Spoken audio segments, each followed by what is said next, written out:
Welcome back to Diving into Watches, and I've got a really interesting review for you today. It's a review of a watch that's been reviewed a ton over probably, I don't know, the last 10 years. It's not something new when I tell you what the watch is, but I'm coming at this from a different perspective with all the watches that are coming out, and all the changes and everything within Seiko and all the different companies talk about this particular watch and the movement it uses being outdated, antiquated, not relevant today.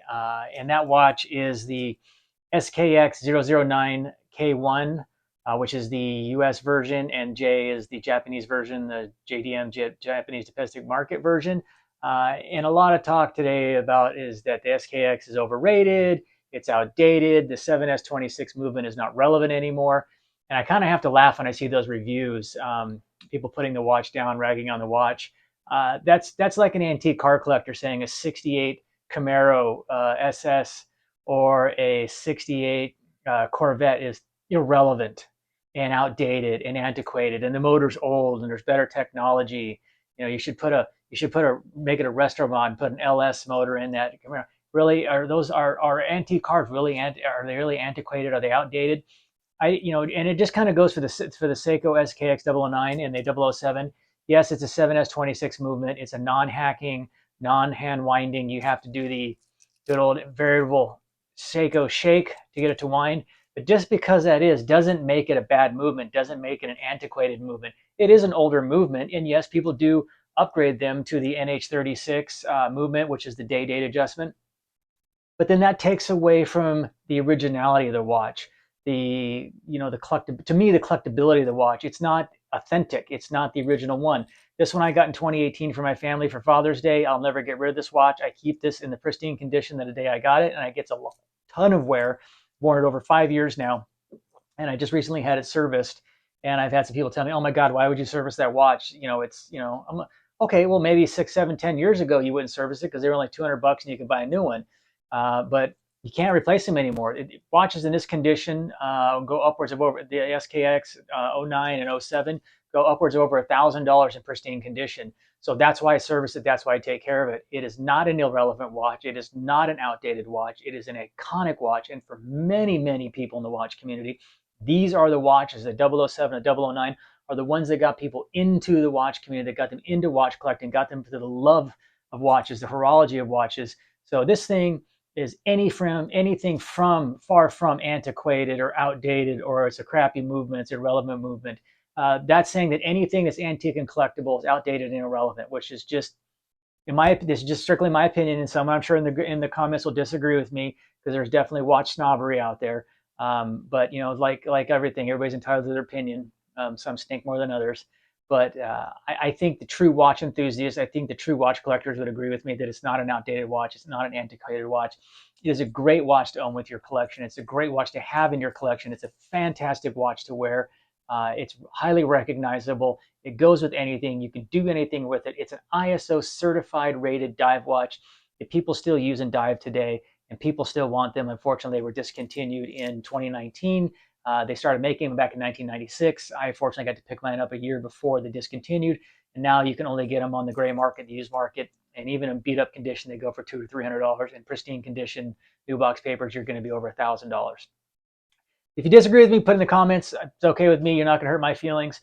But let's get over to the bench. Let's go ahead and do an in-depth review, go over the dimensions, go over everything I like about the watch, going to go over everything I don't like about the watch. And I'm going to be honest with you, there ain't nothing I don't like about this watch.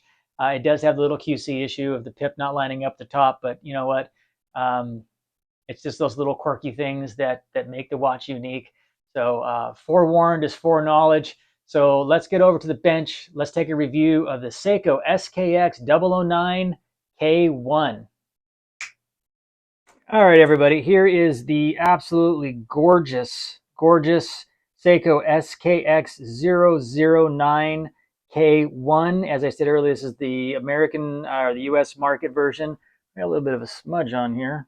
Let's go ahead and clean this up. The J model is the Japanese model, Japanese domestic market model. I think the only difference between the two, and someone can correct me if I'm wrong in the comments, I think on the J model down here under divers 200 meter, it says 23 joules underneath it. Other than that, they're exactly the same. Down here at the very, very bottom, you can't really see unless you got a magnifying on, but it says 7S26. That is it's the movement in here, as I stated earlier, non-hacking and non-manual winding, which means strictly that you have to do the Seiko shake to make it get going. And when you pull the crown out to set the watch, the second hand does not stop moving, so you can't hack it. But as I stated in other videos, is that a killer deal? For me, no, it's not. For other people, it might be a deal killer. I don't think the relevance of hacking is an absolute deal killer. I mean, unless you're in the military and you're calling in all artillery barrages and artillery strikes, and it needs to be absolutely coordinated in timing with combat maneuvers, or you're some kind of I don't know, law enforcement. You got to kick doors and you got to all execute execute that thing at the exact same time, and you're coordinating according to time. It might be relevant, but other than that, setting it allows you just to set the exact time. But to me, it's not that big of a deal. Real quick, let's get the dimensions out of the way. I'm sure a lot of you already know them, but the dimensions of the case is 42.5 millimeters width. It is a little over 14. Was it 14 or 13 millimeters thick? I can't remember right off the top of my head. And a lug to lug is 47, and lug width is 22. So it is a strap monster, and you can actually put a ton of straps on it. It is an aluminum bezel, and it is a Hardlex scratch-resistant glass on it. It is not sapphire glass. It does have an AR coating on it. It does look very nice. It does resist scratches very, very well. The indices are painted indices. They are the Superluminova Bright. The Seiko has it. The hands are the standard Seiko hands. They are also loomed, and the second hand is loomed with the lollipop at the end here that is loomed. That is part of the ISO certification requirements. And being ISO certified, this watch goes way, way deeper than 200 meters. But 200 meters is going to be roughly 600 feet. So I don't think anybody's ever dived in that one. This is strictly used when I use this surfing or I'm in the pool. I know people do upgrade these over time. They've upgraded the movements to an NH36, or they add a ceramic bezel versus the aluminum bezel, or they add a double dome sapphire crystal instead of the Hardlex. I am keeping this one exactly the way I got it. It is your typical standard SKX case. It has the crown at the 4 o'clock. It's unmarked without the Seiko branding. It has nice knurling. It has excellent crown guards on it. It is not drilled end links that are standard, and it is not a solid clasps. They are hollow clasps. It is a Jubilee bracelet. It's a Seiko Jubilee bracelet. It has a fold-over clasp, and it does not have double deployment depushers. It is a standard stamped bracelet. It's not the best thing in the world, but I'm going to keep it, like I said, totally original. It has 5 micro adjustments, so you can fine-tune this watch to fit you pretty well. It is your standard pin and collar pins for adjusting the wrist, adjusting the bracelet, and it fits on the wrist 6 1/4 up to other sizes. Just excellent because of the 42.5, though it does not wear at 42 like a 42.5 at all. It wears more like a 40. On the back, you have the always iconic standard Seiko wave on the back, and it is a screw down crown and 200-meter water resistant. I did recently have this serviced. It was roughly $250 or $60 to service it. People will tell me, why did you service it? It's ridiculous. Well, because you can't even buy them for that anymore. Like I said, 10 years ago, 15 years ago, sure, you probably wouldn't service. You'd toss it and get another one. But this movement, the 7S26 and the 7S35, 7S36, I mean, these movements are workhorses. They're like the Toyota of movements. They go forever. I know people who have these watches and they haven't touched them for 20 years. I only had it serviced because I want to keep it in as pristine condition so I can pass this on to my son one day. This does get wear all the time, at least once a week for a couple days at a time.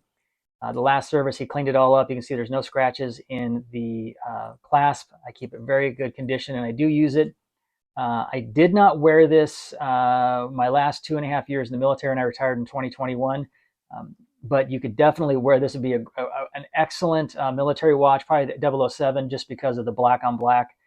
I know you can't get these in a rubber bracelet. I got this one on the Jubilee bracelet. I will keep it on this bracelet. I will not put it on a rubber bracelet. I just want to keep it just the way it is. If you have these in your collections, I've known so many people have had these and told me they've had them and they sold them, and it seems like sometimes every time somebody tells me they sell a watch, they regret it, and then they get another watch to replace it, and it never just feels the same because it's not the original one. That's why I'll never get rid of this one. I know people will disagree with me in the comments telling me this is an outdated watch. It's not. It's as far as the technology, maybe it's outdated, but as far as its collectability and its horological history and what this watch did for watches in the watch community and people collecting them, uh, it holds that place in history. Seiko just knocked it out of the park with this one and the 007, and people will always love these. There are people that hate them. There are people that don't like them. And I'm sure someone in the comments will tell me, it's a piece of crap, etc. I will just always disagree, but everybody's entitled to their opinions. I will never get rid of this one. I think if anybody can get their hands on one, they should get their hands on one. This is definitely one, if you collect watches, this is one that you'll want to have in your watch collection. This is just a phenomenal timekeeping piece. There's absolutely nothing wrong with this watch. It wears very, very nice on the wrist, and I will give you a wrist shot here in a second, show you how it fits on my 6 1/4. I don't have any complaints about this. You can see the QC is just a little off here at the top. You can see the pip is off. That seems to be the way it always is. The pip is loomed, just as all the indices are loomed. We will do a loom shot so you can see the loom on it, so you can see what it looks like. The loom is absolutely killer. That blue dial is just a deep blue, rich blue. It looks incredible. It has minute markers between the indices. There are no numerals on here. It's just all painted on indices. There is no loom next to the day date window. So when you see it with the lights out, you'll see that there's no loom over here, but that's okay. Just an incredible watch. Absolutely no complaints about it. Let me go ahead and pop this on my wrist, and I'll give you a quick wrist shot. But before I do a wristwatch check, this is Seiko Friday here. I got my Seiko Flightmaster, or as Urban Gentry likes to say, the Flighty.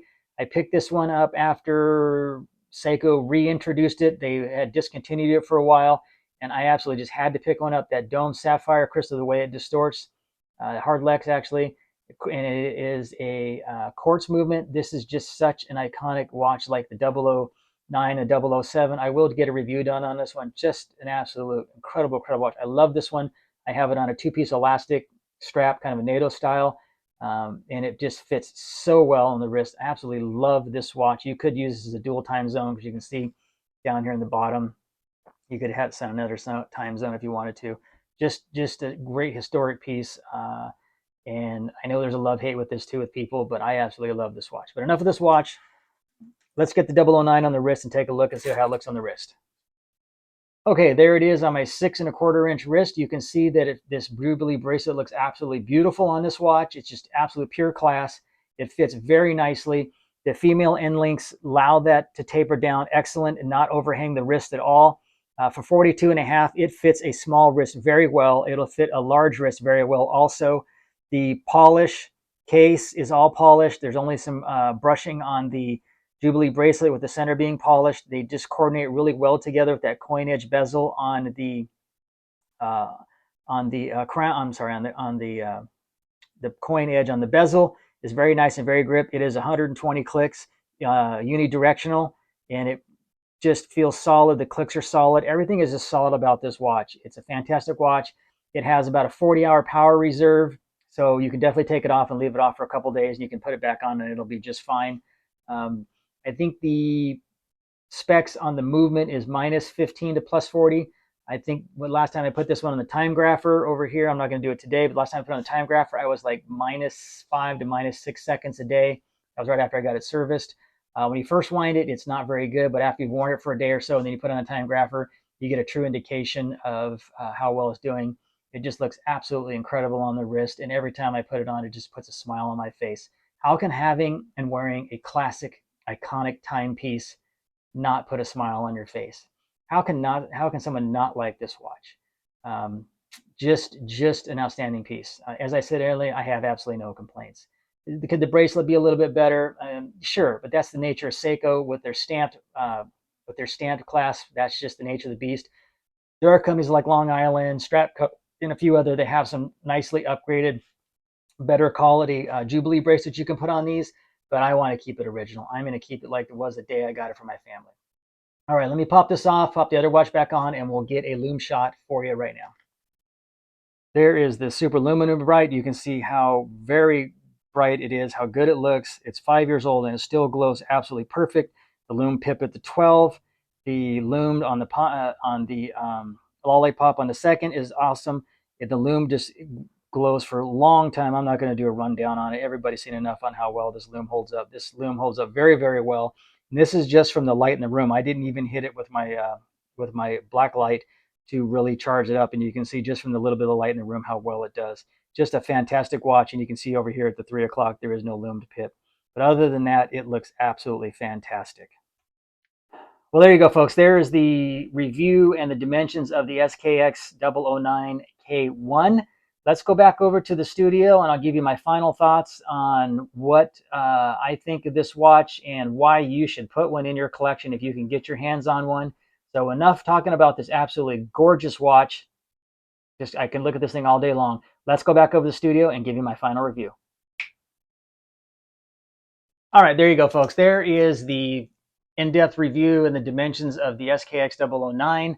As you can tell, I'm a little partial to this watch. I think it's an outstanding watch. I don't think there's anything wrong with this watch. I have no problem with the 7S26 movement. I think it's a fantastic movement. It's the Toyota of movements. It's solid, it's robust, it's reliable. I know people that have this watch and haven't serviced it or done anything with it in 20 years and it's still going strong. So for me, I will continue to service it because I want to pass this on to my next generation, to my son. Let me know down in the comments, do you have this watch? How long have you had the watch? What do you think of the SKX09 or the 07? Do you disagree with me? Do you think it's antiquated? Do you think the movement is bad and should be replaced? Put it down in the comments. If you have it, what do you think of it? What do you love about it? I honestly don't think the movement should be upgraded to an NH36. I think you should service it and keep it in the condition it is. That's the beauty of collectability.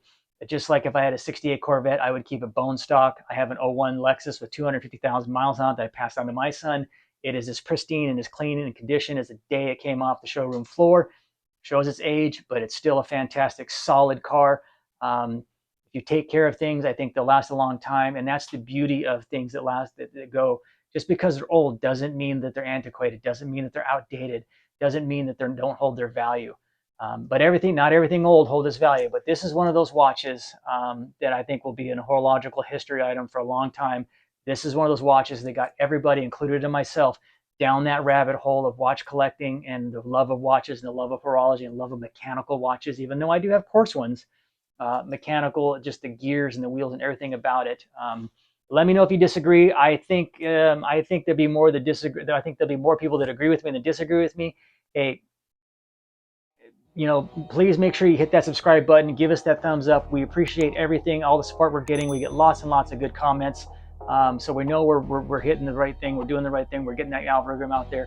Without you helping us, without you subscribing, without you watching out, supporting, we couldn't make this happen. I appreciate it from the bottom of my heart. So please hit that subscribe button, hit that thumbs up. Let me know what you think of this watch. Tell me what you disagree. Tell me if you want me to do a review on the Flighty here. I will definitely do that. But as always, stay safe. Have a great weekend. We will see you next week with an awesome review of another fantastic watch from Time, or maybe a new watch. I don't know. Something may be showing up. We'll be doing that. But again, thank you for watching. I'm diving into watches, and I'm out.